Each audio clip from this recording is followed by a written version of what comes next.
O tema da minha pregação hoje é: envolva-se na obra de Deus, a igreja. Vou mostrar para você que a obra de Deus, de fato, é a igreja, é o que nós fazemos. Romanos 16, verso 1, diz assim: recomendo-vos a nossa irmã Febe, que está servindo a igreja de Cencreia, para que a recebais no Senhor como convém aos santos, e ajudeis em tudo que vos vier a precisar, porque tem sido protetora de muitos, e de mim, inclusive. Saudai Priscila e Áquila, meus companheiros em Cristo Jesus, os quais, pela minha vida, arriscaram sua própria cabeça. E isto agradeço não somente eu, mas também todas as igrejas dos gentios. Saudai igualmente a igreja que se reúne na casa deles. Saudai meu querido Epêneto, primícias da Ásia, para Cristo. Saudai Maria, que muito trabalhou por vós. Saudai Andrônico e Júnias, meus parentes e companheiros de prisão, os quais são notáveis entre os apóstolos. Verso 8. Saudai Amplito, meu dileto amigo no Senhor. Saudai Urbano, que é nosso cooperador. Saudai Apeles, aprovado em Cristo. Saudai meu parente Herodião. Saudai a casa de Narciso, Trifena, Trifosa, e por aí vai.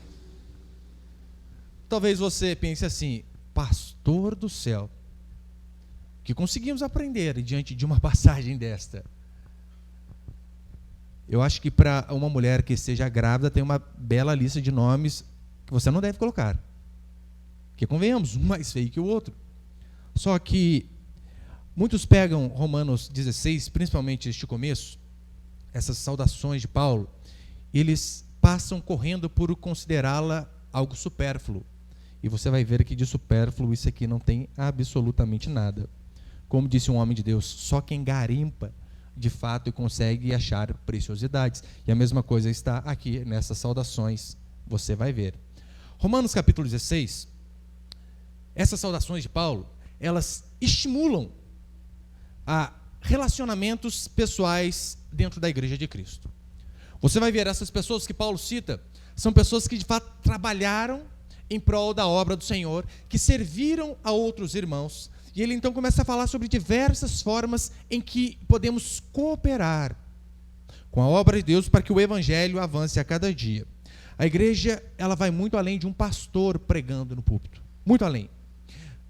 Paulo diz que para ele pregar é necessário todo um suporte, é necessário que pessoas ajudem, é necessário que pessoas trabalhem para que o mensageiro de fato leve a mensagem de salvação para os outros. Então Paulo começa a citar vários irmãos e irmãs de todas as classes e diz: eles são cooperadores, são pessoas que trabalham para o Senhor. Eu espero que você, lendo e ouvindo essa mensagem sobre esses vários nomes, sobre essa saudação de Paulo a esses irmãos, que você possa ser estimulado a ser um praticante na obra de Deus, a não se acostumar apenas a vir ao culto, ouvir e voltar para sua casa e achar que está fazendo muito, mas que você possa sair daqui estimulado a vestir a camisa, não apenas da igreja local ao qual você serve, mas da igreja de Deus, para que o evangelho avance. Eu quero passar 2 princípios aqui. O primeiro é o seguinte: põe ali, João. Seja um cooperador do reino de Deus, aquele que ajuda. O Senhor vai dizer assim, Paulo diz: de Deus somos cooperadores, lavoura de Deus sois vós. Olha a analogia que Paulo usa. A lavoura, é necessário que caia chuva do céu, senão não cresce nada. Mas além de cair chuva do céu, é necessário que o homem aqui na terra também are a terra, trabalhe, seja pela mão, seja com animais, seja com maquinário. Então a ilustração que Paulo dá é o seguinte: olha, a obra de Deus, ela é uma lavoura, é necessário a labuta da nossa parte, de trabalhar, e depois que fizermos isso, dobrarmos o joelho e falarmos: Senhor, manda a tua chuva para que as coisas cresçam. Paulo, ele começa recomendando a irmã Febe. Ele diz: recomendo-vos nossa irmã Febe, que está servindo a igreja de Cencreia. Eu sei que a palavra servo para a gente hoje é algo bonito, mas a palavra servo, na maioria das vezes que aparece na escritura, é doulos, que significa escravo, literalmente. Olha, a irmã que tem sido escrava na igreja de Cencreia, escrava no sentido de servir a um Senhor. Qual o Senhor? O nosso Deus. É isso que Paulo diz: Paulo, servo de Jesus Cristo, em muitas de suas epístolas. Ou seja, eu sou escravo de Cristo. Então ele recomenda esta irmã, Febe, diz, olha, eu recomendo a vós, a nossa irmã Febe, que está servindo a igreja de Cencreia, para que a recebais no Senhor como convém aos santos, e a ajudeis em tudo o que de vós vier a precisar, porque tem sido protetora de muitos, inclusive de mim. Antigamente havia esse hábito. Para você ir a algum lugar, se você era de uma igreja, aqui como, por exemplo, no começo da igreja de Atos, no começo da igreja primitiva, na época que os apóstolos estavam vivos, você pegava uma carta de recomendação, porque não existia o WhatsApp na época. Não tinha e-mail. Vou mandar um e-mail para você com as características do irmão. Não havia. Olha, vou mandar para você aqui a página do Facebook do irmão que está visitando você, para você conhecê-lo. Não havia. Antigamente era carta de recomendação. Hoje, uma ligadinha resolve o problema, uma chamadinha no WhatsApp, uma mensagem. Perceba que aqui Paulo já começa a desconstruir a pecha de machista que é rotulada sobre ele. Paulo é machista, Paulo não liga para as mulheres. Ele começa agradecendo, e ele começa agradecendo justamente uma mulher, Febe. Provavelmente essa mulher foi aquela que foi a portadora, a que pegou a carta de Paulo. Lembra? Paulo estava em Corinto. Ela pegou a carta da mão de Paulo e viajou até Roma para levar esta carta. Aleluia. Provavelmente foi ela quem fez isso. Por isso ele diz, recebam-na e ajudem em tudo que ela precisar. E convenhamos, Ele diz, nossa irmã Febe. É muita moral, Se ouvir isso de Paulo. Olha lá o meu irmão, Rafael. Benção, hein? É isso que essa mulher ouviu. É interessante que no versículo 2 diz assim, para que a recebais, porque ela tem sido protetora de muitos e de mim, inclusive. Essa palavrinha aqui, protetora, ela no grego é patronese, da onde vem a nossa palavra patrocinadora. Sabe, aquele que ajuda, aquele que arca com despesas. Paulo está dizendo, olha, essa mulher tem sido patrocinadora minha, me ajudando, me bancando, e não só minha, mas também de muitos. É bem provável que essa mulher, a exemplo de Lídia, lá em Atos, que também é citada, era uma mulher de muitas posses, e o que ela fazia, já que Deus tinha privilegiado, lembra? Lídia era uma vendedora de púrpura, que era algo que dava muito dinheiro naquela época, e Lídia, ela abria a porta de sua casa, ela recebia esses missionários, ela cuidava dos apóstolos, dos discípulos, para que eles pudessem a cada dia mais levar o evangelho mais longe. E Febe fazia a mesma coisa. Ela usa a prosperidade que Deus a deu, para quê? Em prol do reino. Para que o evangelho do Senhor avance. Até o versículo 16 você vê Paulo enviando saudações a 26 pessoas diferentes.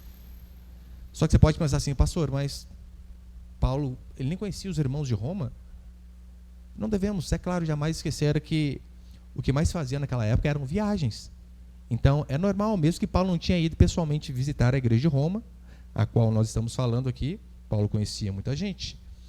Eu quero mostrar para vocês aqui o papel fundamental de irmãos que não eram apóstolos, de irmãs que não eram, não tinham um ofício eclesiástico de fato, de nome, não eram a diaconisa, não era uma presbítera, uma pastora, até mesmo que essas coisas não existem, eu vou mostrar para você.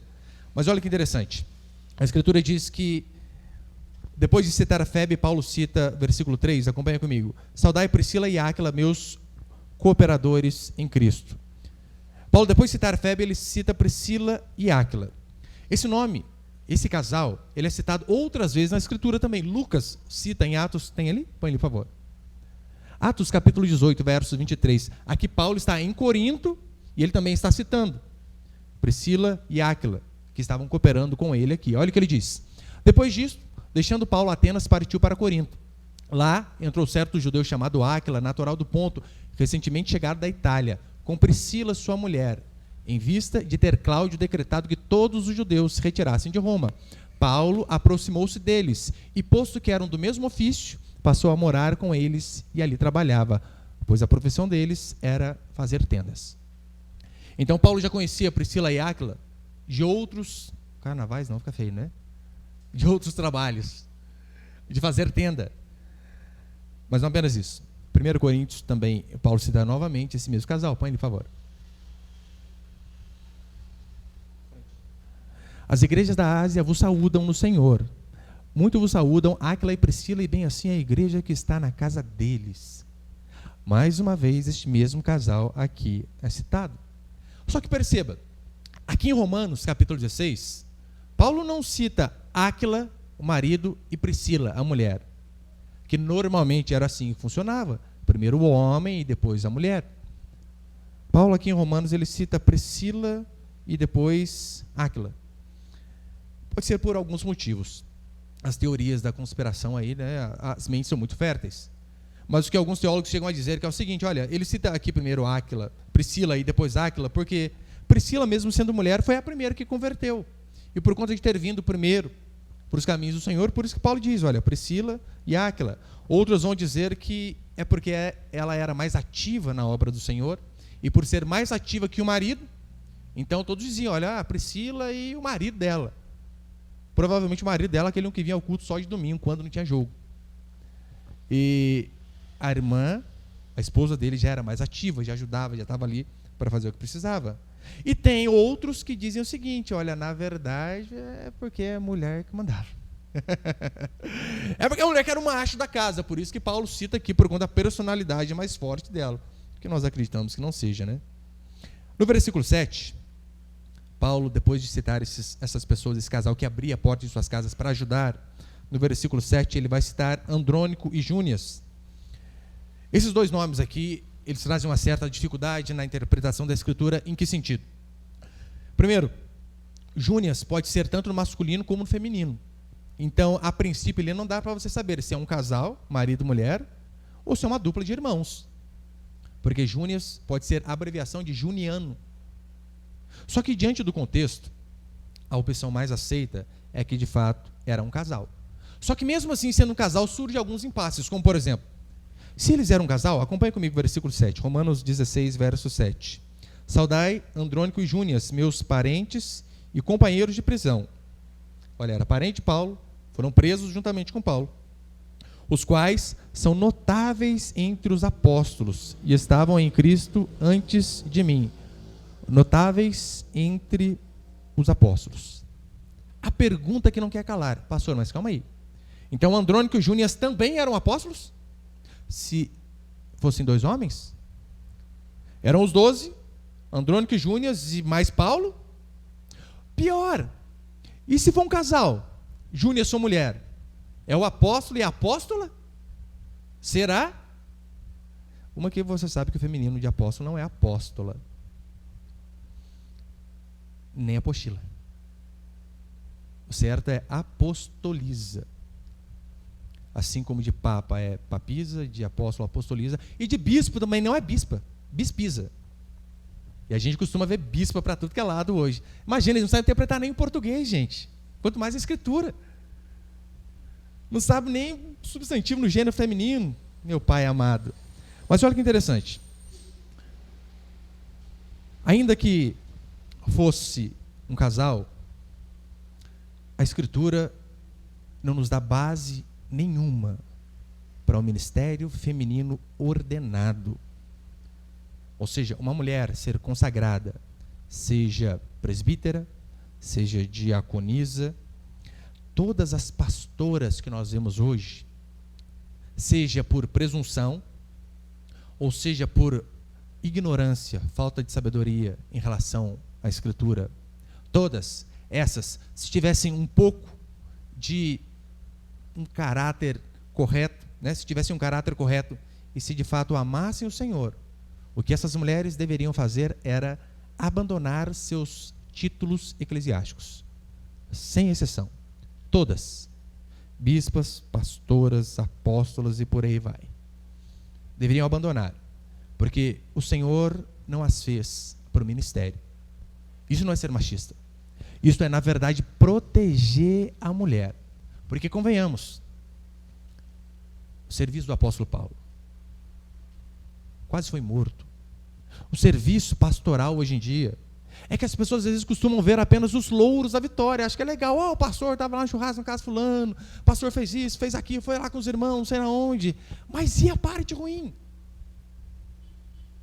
Velório, uma vez eu fui, num final de semana, eu fui em 3 velórios numa tacada só. Algo angustiante, porque são pessoas próximas.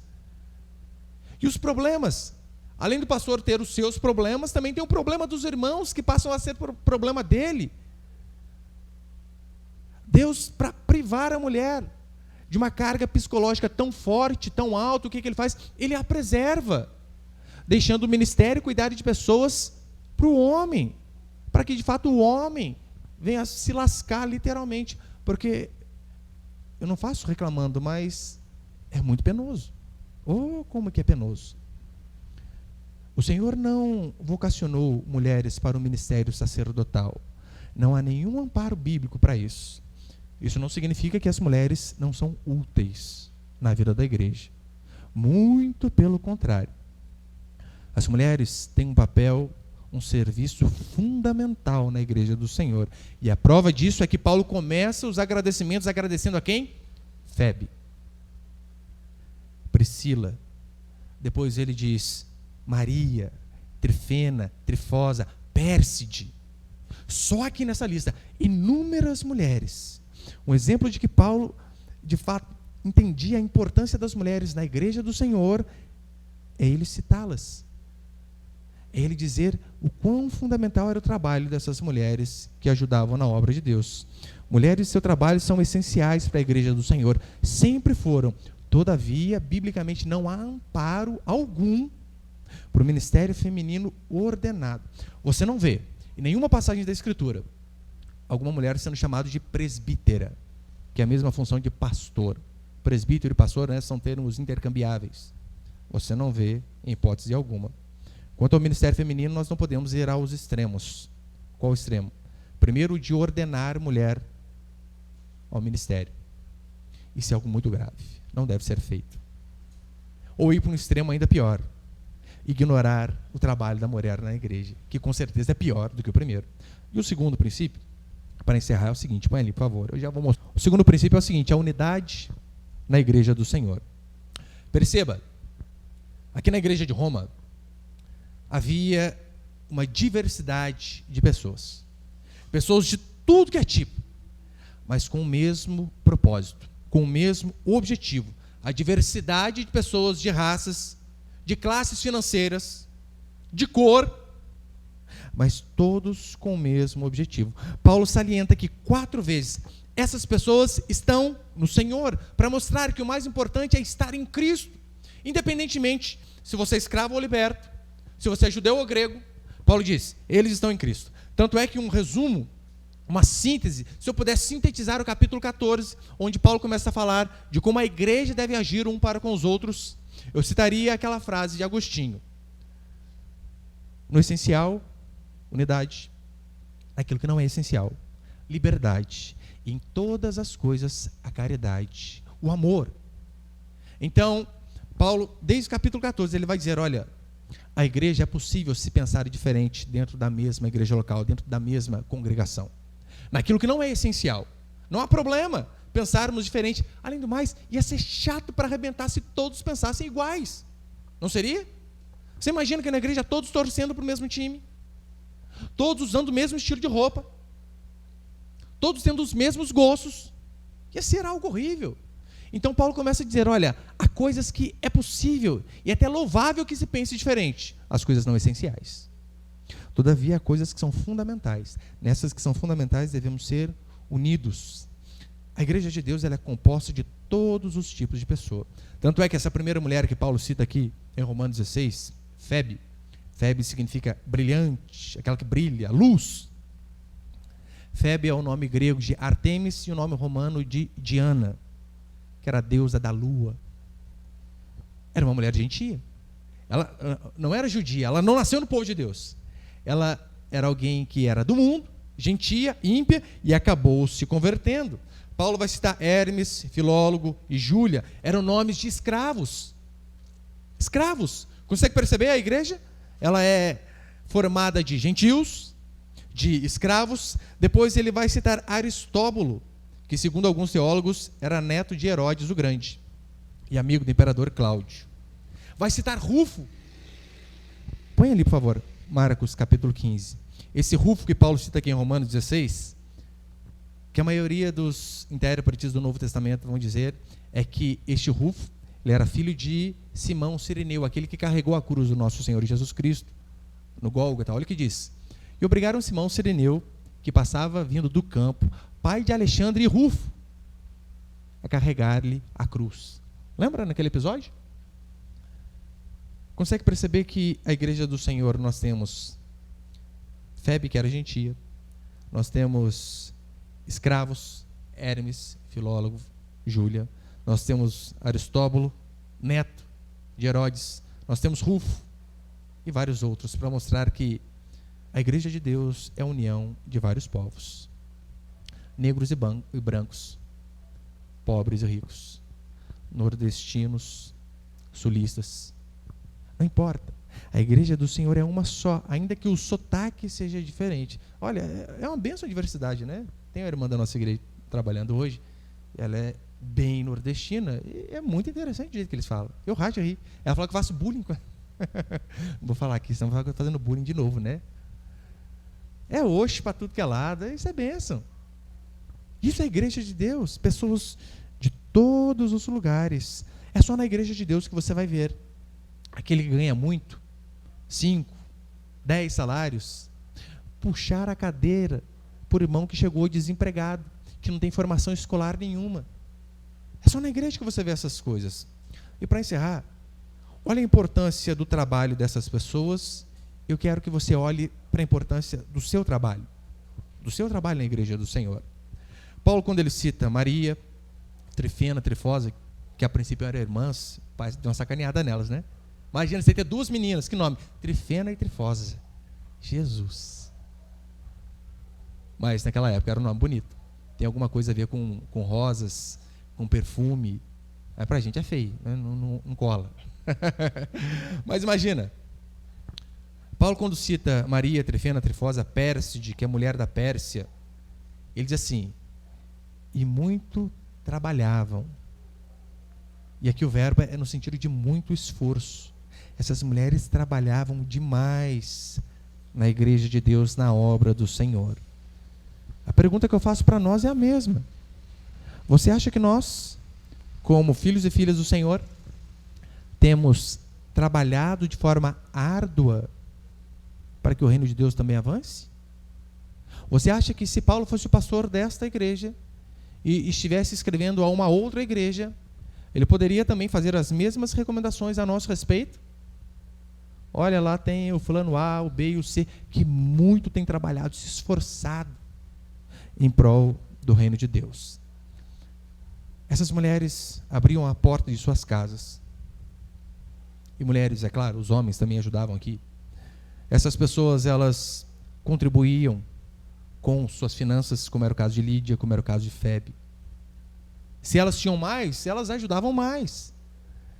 Paulo, quando ele disse que a mãe de Rufo era como se fosse mãe dele, ele está provavelmente dizendo, olha, como Paulo a princípio não era casado, ou era viúvo, a escritura não diz, ele está dizendo, olha, até minha roupa ela lavava, até comida para mim fazia, para que eu pudesse me dedicar à palavra e pudesse levar o evangelho.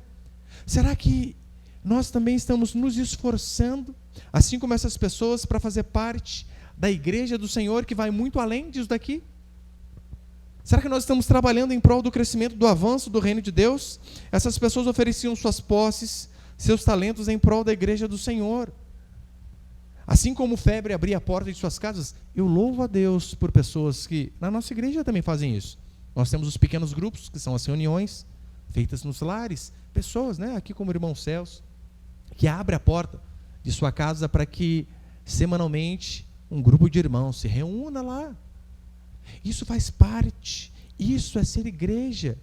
Mas a pergunta é, você acha que você está seguindo o exemplo da igreja de Deus aqui? Se esforçando, ajudando, cooperando naquilo que você sabe. Ah, pastor, mas eu não sei fazer muita coisa. É que as pessoas pensam que, olha, fazer parte de uma igreja é quem toca, é quem canta, é quem prega, é quem fica no slide. A gente brinca que não é o ministério do slide, ministério do copo d'água. Não, mas não é isso. Vai muito além. É servir os irmãos quando de fato eles precisam. E eu de fato sou muito feliz, muito grato ao Senhor, porque eu vejo que pessoas na nossa igreja têm entendido esse princípio de cooperar com a obra do Senhor. Como, por exemplo, nós temos uma irmã aqui que mandou mensagem para minha esposa se disponibilizando para ficar na salinha, no Ministério Infantil, para ajudar as crianças. Nem filho tem. Mas diz, precisa, conta comigo, eu vou ajudar. E se todos nós tivéssemos esse coração, ajudar na limpeza, porque precisa. A irmã Rosana mesmo me dizia que, olha, pastor, o senhor não consegue pelo menos ali mais umas 3 irmãs? Porque tendo 4, a gente faz uma escalinha ali, 2 um sábado, 2 no outro. 1 horinha que a gente vem dar um talento na igreja, resolve o problema. Agora a esposa do senhor, 13 quilômetros até aqui para vir limpar a igreja e depois voltar para lá, sendo que nós podemos cooperar. E se pensássemos assim como igreja, deixássemos a igreja mais arrumada para que as pessoas pudessem chegar, nos dispuséssemos a ficar na portaria, para receber aqueles irmãos novos que chegam, não, os velhos também, claro, né? Então você pensa que tem que receber só os novos, mas isso faz parte da igreja do Senhor. Para encerrar, Paulo cita aqui, olha, Febe servindo a igreja, Priscila e Áquila, cooperadores e arriscaram a sua própria vida, Andrônico e Júnias, companheiros inclusive de prisão. Ele diz, Urbano, cooperador, Apeles, aprovado, Trifena, Trifosa e Pérside, que muito trabalharam, e a mãe de Rufo, que tem sido mãe para mim. Nós estamos seguindo o exemplo destes irmãos, ao qual Paulo elogia? Ou nós estamos mais na nossa, né? Ah, não, este é o problema de muitos. Eles pensam assim, olha, deve ter alguém que faz. Alguém vai fazer. Se alguém vai fazer, eu não preciso fazer. É igual em casa. O filho toma banho, deixa o raio da roupa toda vez dentro do banheiro. Porque ele pensa, alguém vai fazer. Via de regra é a mãe. Mas e se cooperássemos? E se ajudássemos? Não sobrecarregaria ninguém, todos poderiam fazer parte e ninguém ficaria cansado. Eu desafio você, meu irmão e minha irmã, se envolva de fato e seja disposto. Tem pessoas que, o João ajuda a gente aqui nos impulsionamentos nas redes sociais, aquelas coisas que faz, porque o resto a gente vai se virando com tudo e às vezes eu estou lá, eu gasto muito, mas muito tempo de edição de vídeo. É um filho filmando, é um filho tocando. Por isso que eu tenho bastante filho, porque tem que dar um jeito. Mas e se todos se dispusessem a ajudar, a cooperar? Sobraria mais tempo para o pastor se dedicar à sua palavra e, consequentemente, sairia uma palavra de mais qualidade. Daí tem dia que você vem aqui, que eu sei que você está quase dormindo aí, né? A cabeça quase descola do pescoço, e você pensa que eu não vejo? Eu vejo. Pastor, a palavra foi ruim demais. A culpa é sua que não ajuda na igreja. Ajuda a gente. Daí a pregação sai melhor, criatura. E eu consigo trabalhar mais. Mas olha que interessante, para encerrar. Paulo vai dizer em 2 Timóteo, capítulo 2, verso 15. Procura apresentar-te, lembrando, Timóteo era um pastor, e Paulo pastoreava Timóteo, e Timóteo também era pastor, né? Um pastor mais velho, dando lições e ensinamentos para um pastor mais novo. E olha o que Paulo diz: procura apresentar-te a Deus aprovado, como obreiro que não tem de que se envergonhar. Obreiro, de fato, é aquele que trabalha na obra. Isso é obreiro. Procura apresentar-te a Deus aprovado como obreiro que não tem de que se envergonhar, que maneja bem a palavra da verdade. Paulo diz a mesma coisa no versículo 10 a Apeles. Apeles, aprovado no Senhor. Deus tem aprovado o seu envolvimento na obra dele? Deus tem dado um joinha para você na sua cooperação para com a igreja local a qual você serve? Que você, de fato, venhamos a trabalhar para Deus. Que pode ter certeza. Não há coisa mais satisfatória do que você saber que foi um instrumento nas mãos de Deus para que uma vida foi transformada. Seja, imagina, daí aqui um menino filma, o outro põe no Facebook, e ele vem lá, o irmão que viu a pregação no Facebook veio à igreja. Você consegue perceber como a igreja é estruturada? Não é apenas um homem que está aqui à frente, mas é necessário que todos cooperem. Quantas pessoas nos ajudam na rádio, patrocinam a rádio, e consequentemente pessoas ouvem. Está lá um rapaz aqui, ouvia a rádio, e ouviu depois o Paulo e a Dalz vieram através do programa e conhece eles agora.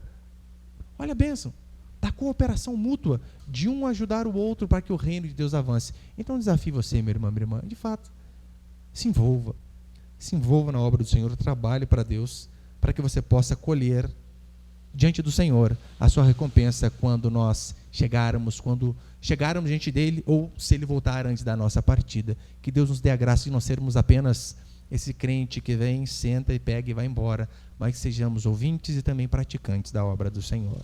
Amém, meus irmãos?